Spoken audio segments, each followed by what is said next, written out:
अब mutual fund क्या होता है? अब म्यूचुअल फंड थोड़ा ज़्यादा वाइड हो जाता है।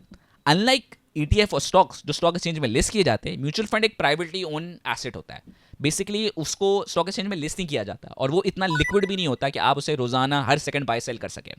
वो बेसिकली प्राइवेटली इंस्टीट्यूशंस होते हैं, जैसे कि अलमीज़ान हो गया, यूबीएल फंड्स हो गया, मल्टीपल अदर कंपनीज होती है जो म्यूचुअल फंड्स अपनी चलाती है। उनका पर्पस एक ही होता है कि जैसे ईटीएफ है, आपसे मुझसे हर किसी से पैसे तो जमा करते हैं जैसे कि ईटीएफ करता है, मगर फ़र्क ये होता है कि ये म्यूचुअल फंड सिर्फ स्टॉक्स में इन्वेस्ट नहीं करता।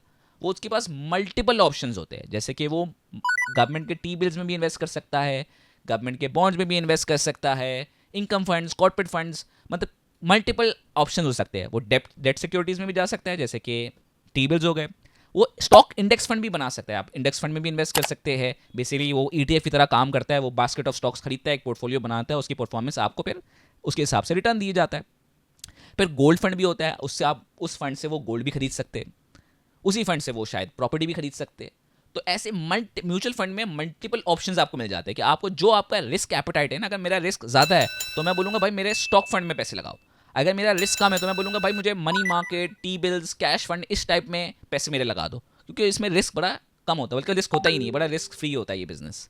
तो ये फ़र्क होता है एक स्टॉक फंड, इंडेक्स फंड और गोल्ड फंड में, बेसिकली म्यूचुअल फंड के अंदर।